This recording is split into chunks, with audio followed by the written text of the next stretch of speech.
today I have the pleasure of actually offering my first podcast in English. So I'm going to stumble and bear with me, be patient. Even though I've been speaking English for a long time, it's still my second language.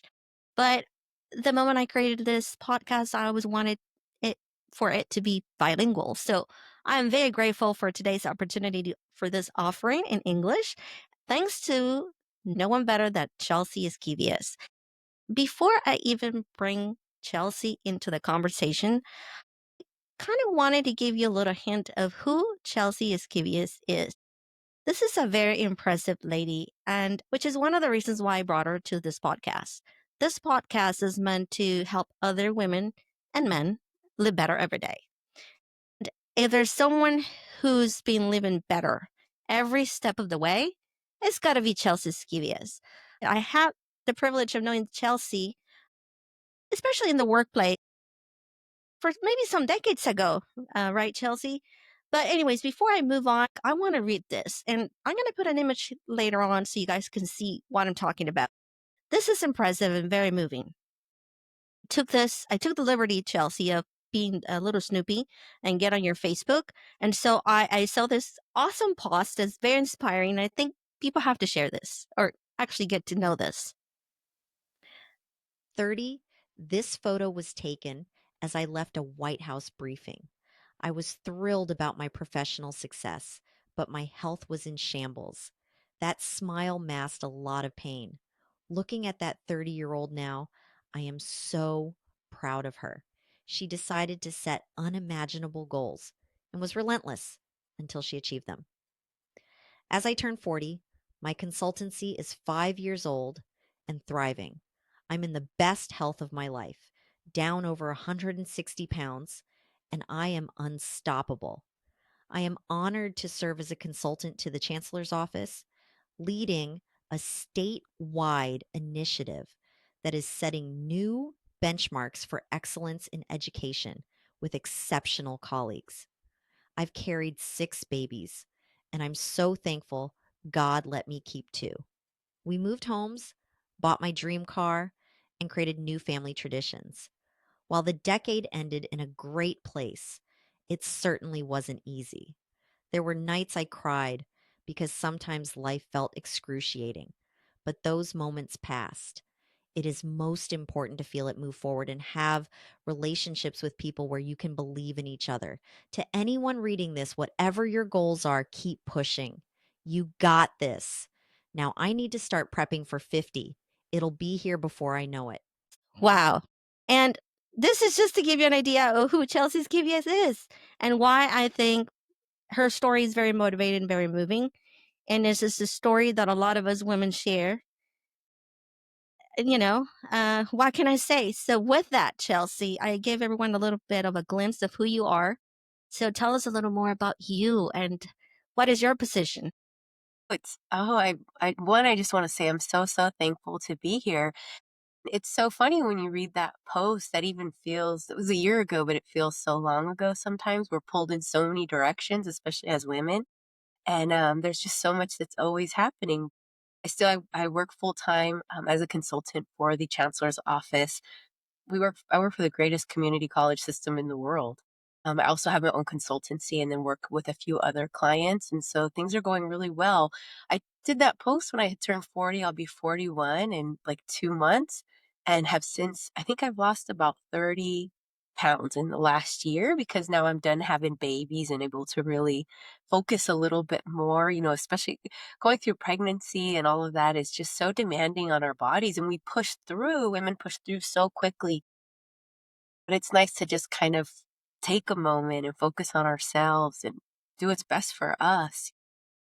Absolutely. Chelsea, when I read the post and I'm thinking of the time when I first met you, I am very short and never been super slim. And Chelsea's a tall woman, compared to me. And at the time you were overweight, we were actually obese. How did you get the courage to go through this? What inspired you so much to say, F everyone else. I gotta do what I gotta do, no matter the criticism and what comes through. Yeah, I thought actually after we connected, I thought a lot about that. And over the last 8 years, because I started this at the beginning of 2017, thought about that a lot. Losing weight it's more than losing weight. The weight for me was not pounds necessarily. It was old pain or old shame or not believing that I was worthy of or being run down. There were all of these other emotions that were tied to it.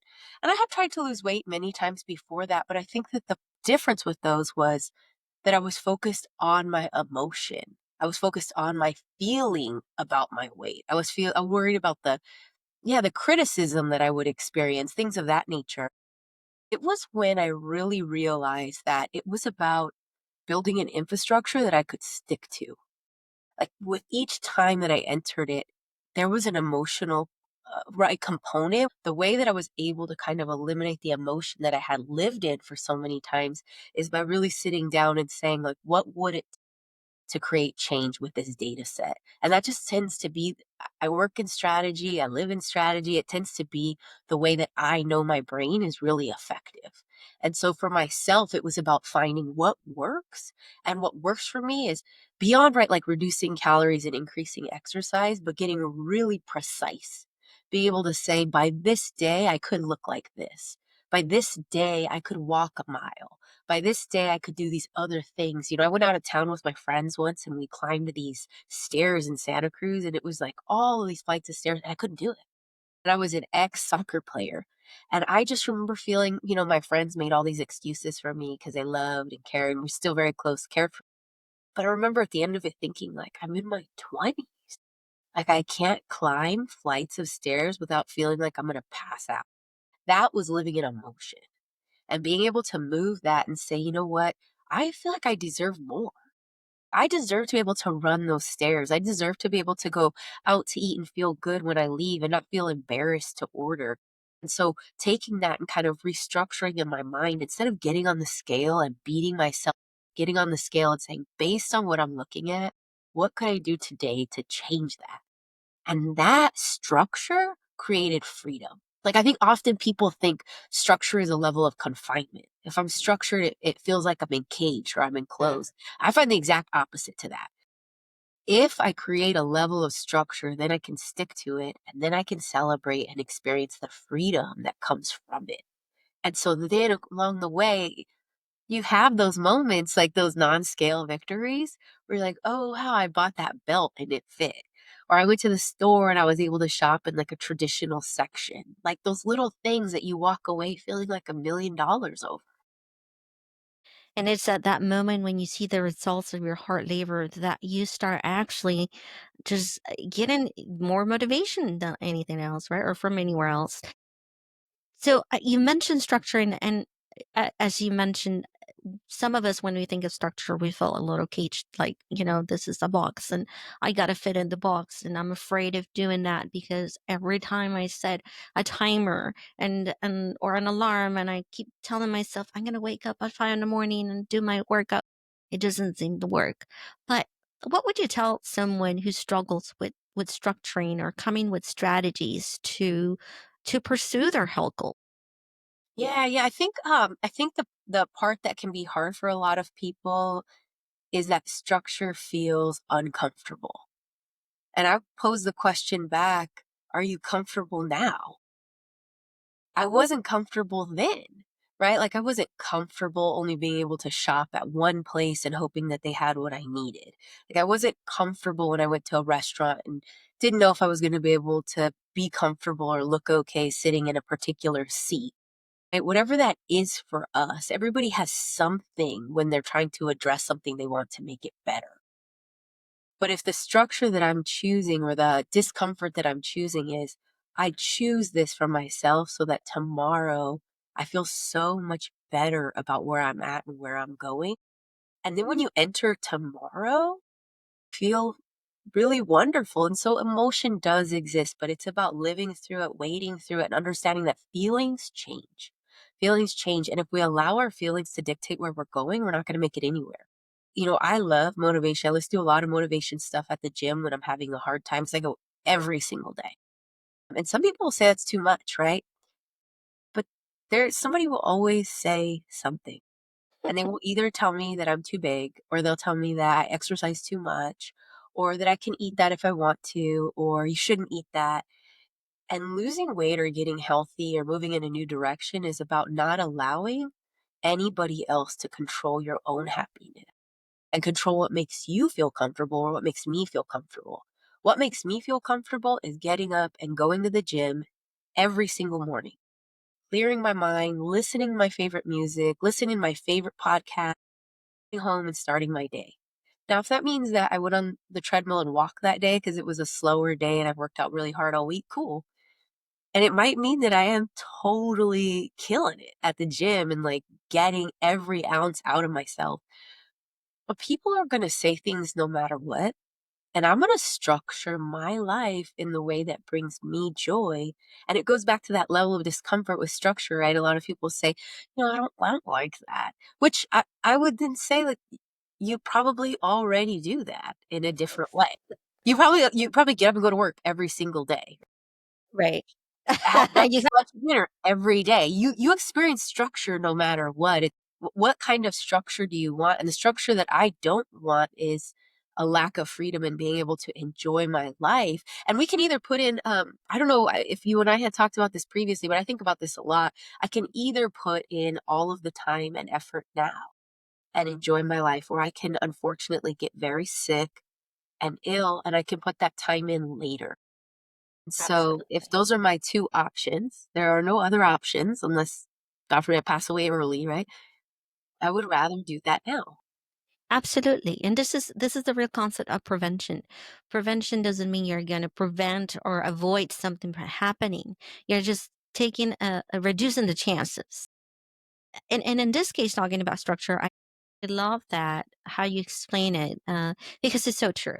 We already experience a structure in many different ways. And being uncomfortable, sure. Just think about getting up at a certain time to be at an appointment, whether it's for work or anything else. And those of us who work from home, we think now that's disturbing and structure. And why do I need to do that? Or, inconvenience myself that way because we have the freedom. But then what would happen if we didn't take our job seriously and got up whenever we wanted to? Especially as a self-employed person, right? You don't take it seriously and you don't put a structure. Well, you end up in trouble. Same thing happens with our health, as you mentioned. It's uncomfortable, but how much more uncomfortable it is for you to be living the way you're living now and feeling the way you're feeling now. Thinking of the struggles you went through, Chelsea, tell us a little more. Some of the typical things we hear, the bullying. I hear a lot of my clients come to me, and I mean, I've been doing health coaching for the last 8 years or so. So I guess I graduated as a health coach right around the time you started your own self journey. For me, well, not quite there, to be honest, but I changed so much from the inside out, and I felt really better every day. And this is where I continuously keep growing into what's next, how I need to get better, and how much more I need inconvenience. Maybe I need to go to that level. I would say I'm kind of the average person or the average woman that's experienced some sort of discomfort in society, not feeling you have the right body, the right shape, the right look, that complexion, whatever. Especially me working in in media and in a society that didn't really welcome short and stocky people like me or with a darker complexion, God forbid. How do you face those challenges as you went out, going to a gym? I can only imagine. I've seen it personally, which is very, very sad. When you see someone that's just a little bigger than you and they're working out at a gym, maybe for the first time, they're really doing the best they can. And then people look at them like, what are you even doing here? And I'm like, really? And then all the criticism about, oh, they don't know your story, but they judge you. Maybe you already lost 30 pounds and they're still going to say, oh, you look fat. I was like, what is healthy? What does healthy look?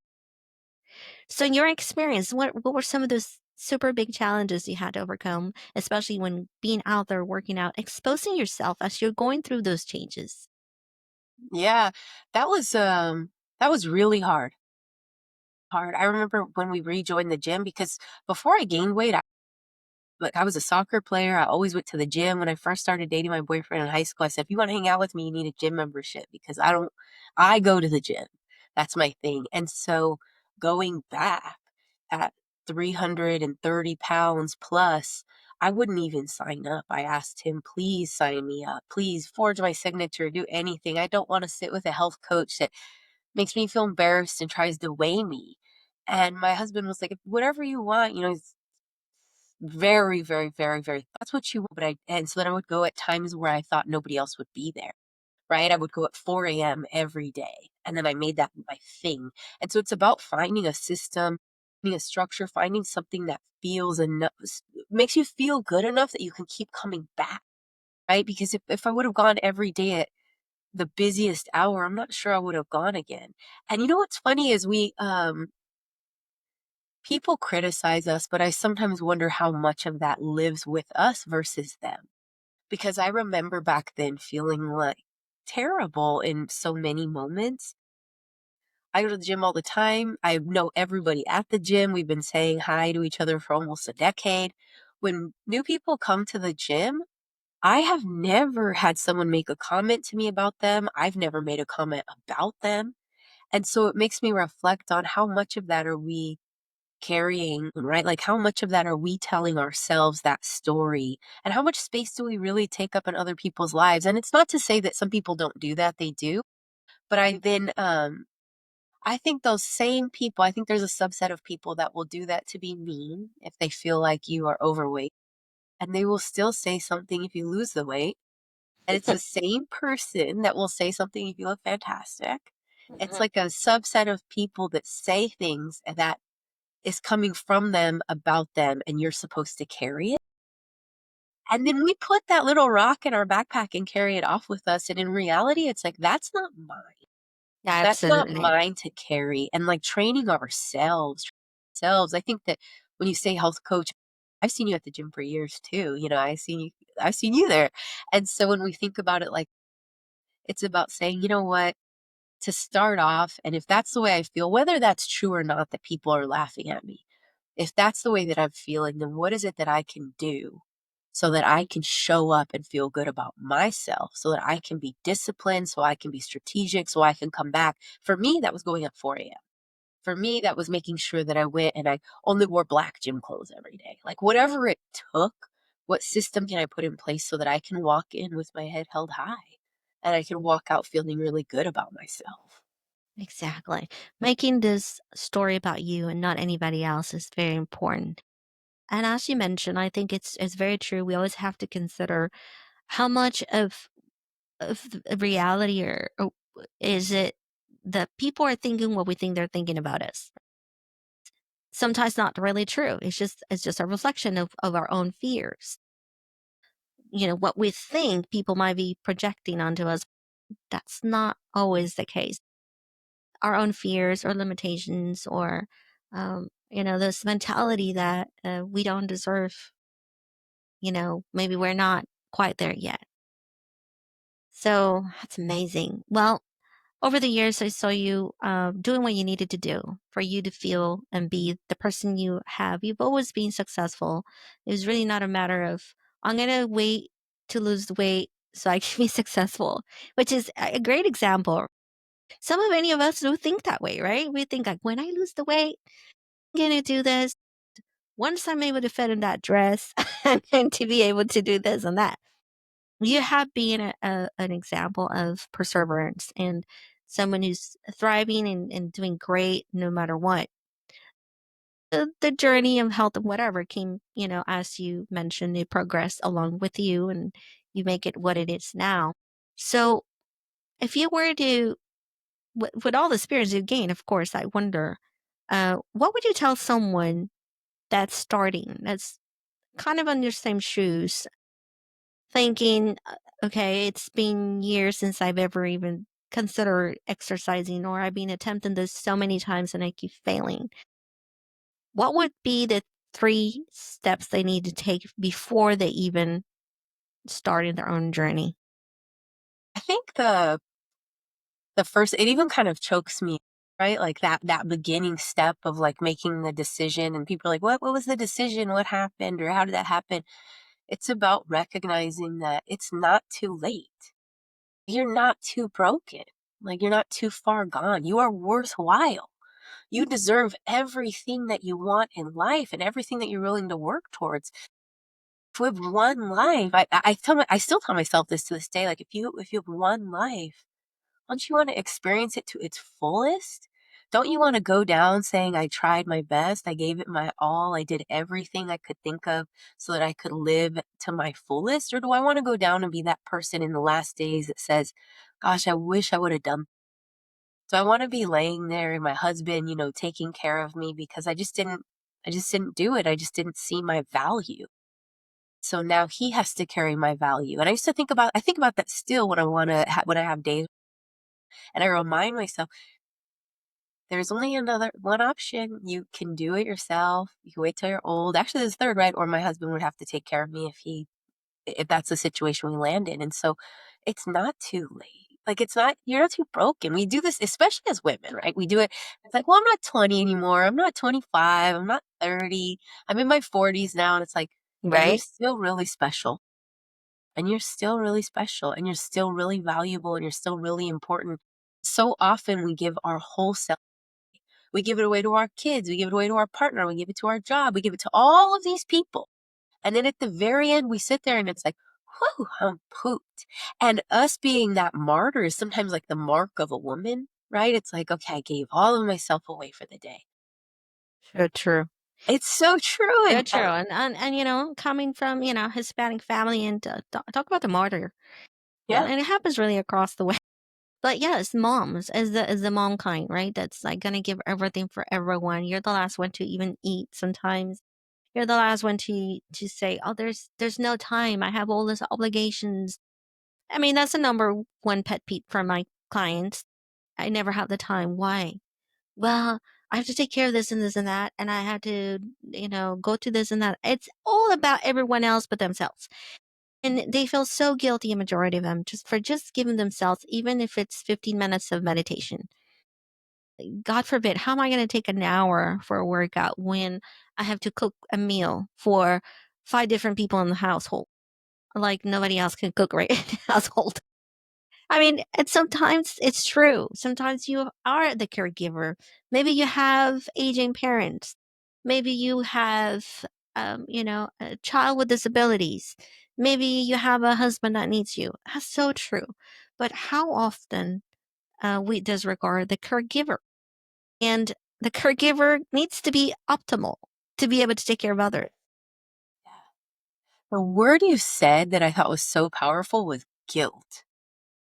Guilt, I think, is the most powerful word because I agree with everything you said, but there is this element of feeling guilty.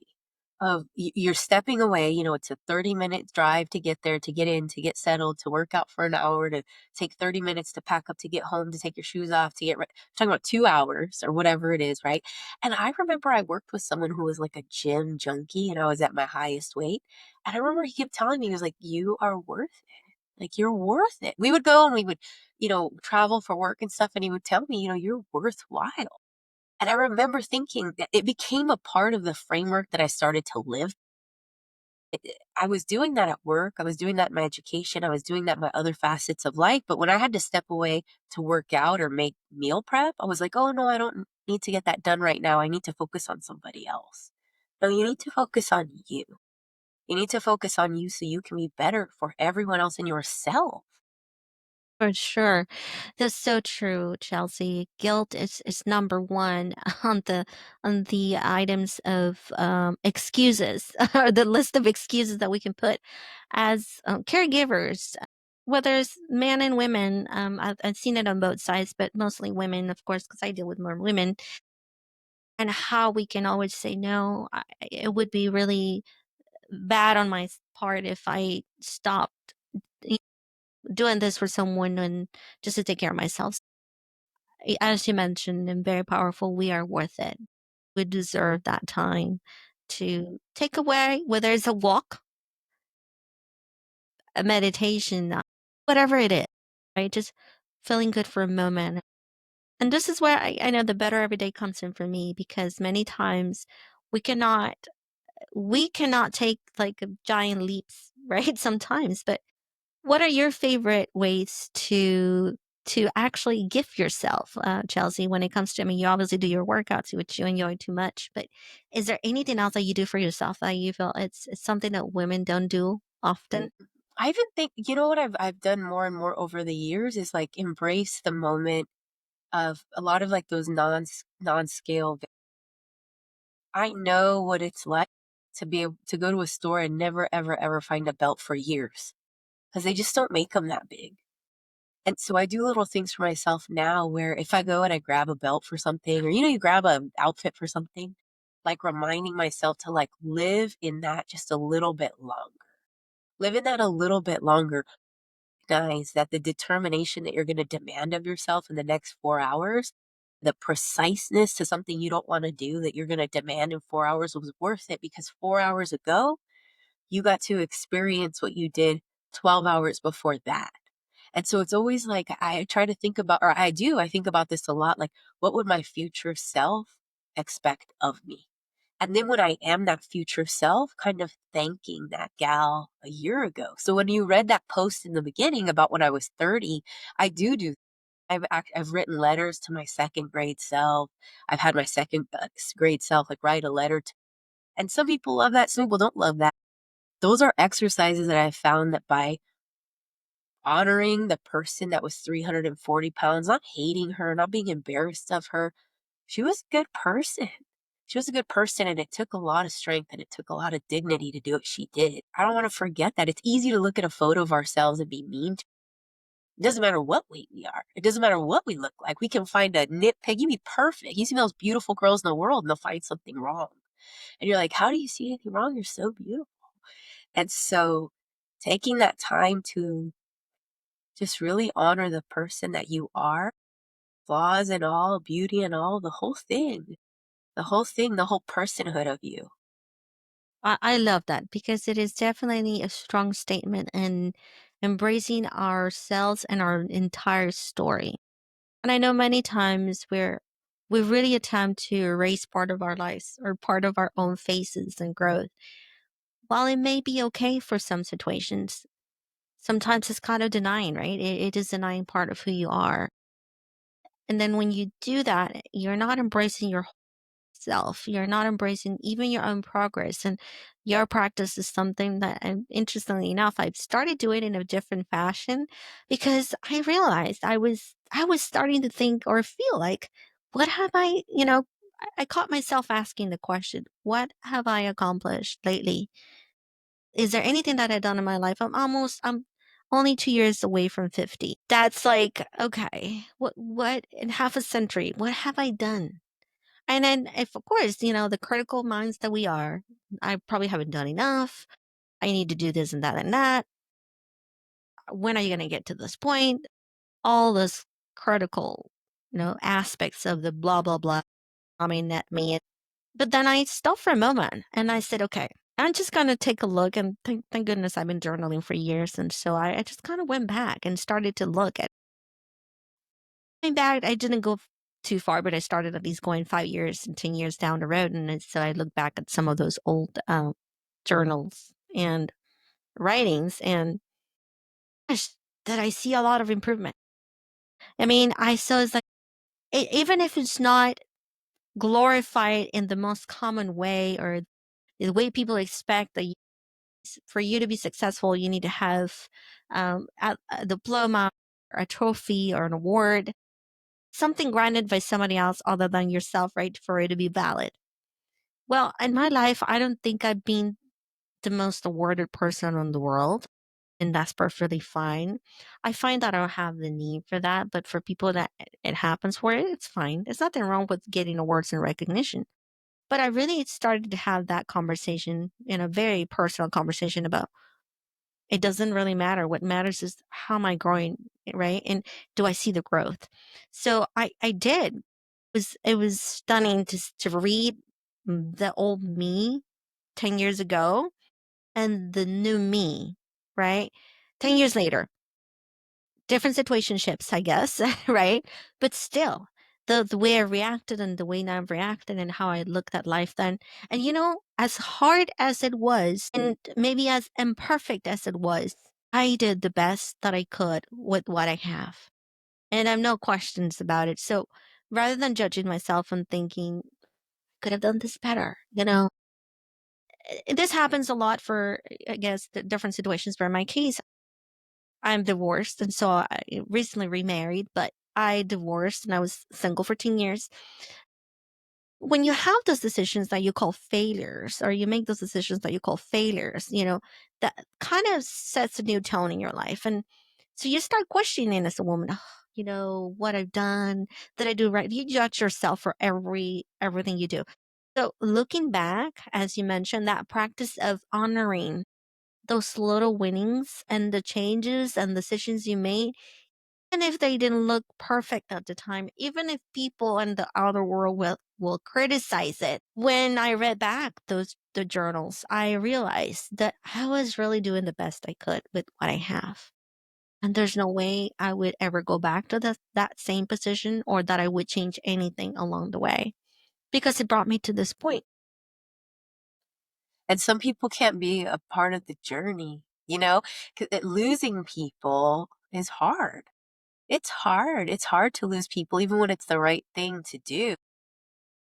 Going through an evolution of yourself or a transformation of yourself, everybody doesn't get to go to the next chapter. And I'm not right for everybody else's next chapter. And I think that that can be hard for people too, because when we make change and people around us are uncomfortable, we either stop changing because we don't want our life to be different. We don't want to lose those people, or we keep going and you have to go through a little period of loneliness. And like it's different, marriage and this and that, all like when you were naming divorce. And ultimately stick to what's right for us. And we put these systems in place and we look and say, you know what, today I don't really want to do it, but I said I was going to. I Mhm. told myself I was going to do this. And sticking to it each day, that naturally a lot of those people kind of fall away. I know that there's been some people that I didn't expect. I didn't really even think about it. It's not that I didn't think they would. I just hadn't thought about that became some of my closest allies that were like, you can do it, keep going, or hey, you want to go hiking, or what else do you want to do? Let's do a marathon. And then some of the people that were so close to me that I thought, oh, guess, oh my gosh, I lost 15 pounds. They were just like, my excitement was uncomfortable to them. And that's okay. It's a part of the human experience, it's a part of being people. But we have to be gracious and honor ourselves and hold ourselves accountable. But I try to do it with a level of gentleness too. Like hold myself accountable and remind myself, like, well, you messed up, but you're human. Be okay. You could try again tomorrow, but like, or do it again. Actually, that's better. Do it tomorrow. Let me Give check. yourself a little grace I'm and get human. it done. Sure. Just give some grace and get it done.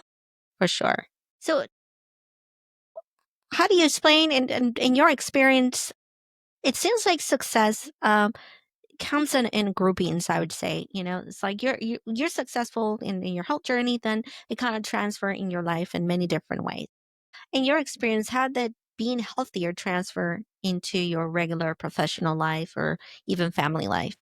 Oh, it's funny. I've thought so much about like body transformation because I've lost so much weight. And that is true. There's a body transformation. That transformative process transformed my mind. Really, really taught me that you can genuinely do anything. There's nothing that you can't do when you execute. When you give it your best, you do it from a place of authenticity, and that naturally rolled into my professional life. Confidence rolled into my personal life. It rolled into my friendships. It rolled into everything because as I enter meetings at work, no, I will execute on what I said I'm going to do. And people around me often make that assumption about me. Because if they're looking at me and they witness that level of discipline and execution, you kind of become the person that, well, when she says she's going to do something, she does it. And so when you're saying, oh, these successes kind of fall into all areas, most definitely, people start to make the assumption about me when they see videos or see pictures that she will execute. And the answer is, I will. If I say I am going to do something, I will get it. And I will make sure that you have a full understanding of what you paid me for. If I say I'm going to host a party, I'm going to host a party. Like whatever I say I'm going to do. And so I think that that comes from a level of confidence, and confidence comes from actually getting the job. Absolutely. There you go. It's inevitable to not be successful in your own health and not for it not to transfer into your daily life. I think goal setting ultimately is grounded in setting things up that can be analyzed and data driven. If I say, I want to lose weight, my goal is to lose weight. Oh, okay. Okay. And how are you going to measure that? How are you going to know what success is? How are you going to celebrate that? How are you going to achieve that? What is the methodology that you're going to use? But if I know, it goes back to the very first day of like, I know, give or take 3,500 calories is a pound. I know about how many calories I burn when I walk. I know about how far I would have to walk. I know about how many calories I can eat in a day and feel fulfilled. I know what healthy food is, right? Like, I know what junk food is. And so by setting up a goal, I set very tangible goals. When I sit down and I say I'm going to do X, it's a goal that you can measure the actual success, right? People have SMART goals, and then it feels cliche because we always say that. But it Sure. really is that, right? It's about sitting down and saying, like, what do I want to see on my 41st on July 6th when I wake up? How can I look in the mirror and tell myself, great job? My birthdays are the biggest deal to me, not from a place of like celebrate like parties. I've only had like one party ever, which was an awesome party. But from a place of for the last 8 years, I've been very addicted to the idea that when I wake up and I start that next lap around the sun, what am I going to tell myself when I look in the mirror? And how am I going to know it's true? Because confidence comes from truth, right? Confidence comes from looking and knowing like this actually happened. If my goal is lose weight by my birthday, that's not very helpful. But if it's X, Y, Z, X, Y, Z, X, Y, Z, then when I get to my birthday, I know I either did everything I could to achieve the goal or I didn't. And if I really didn't hit it, did I do everything I could? And maybe I just went through something really hard. Maybe I lost a family member. Maybe I had a miscarriage. Maybe something bad happened. And that's okay. We don't have to beat ourselves up. You don't have to hit every single thing. But if it's measurable, you can say, well, you know what? I was going to hit X, but I hit Y. And I feel really good about that because I had a really hard year. Love that. I love how you simplify goal setting. You know, it's I have one program that I developed. I call it ALAS, and it's an acronym that's for accepting, letting intuition guide. Actually, accepting and letting go, the second step, and then allowing intuition to guide you.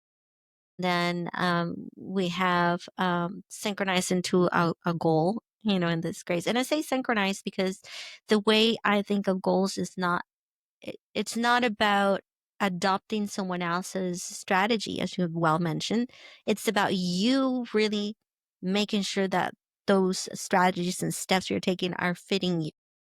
So kind of like a radio wave, I feel like, okay, you turn on the radio and then you're looking for that frequency and then you kind of follow, right? And that's how you synchronize with that goal.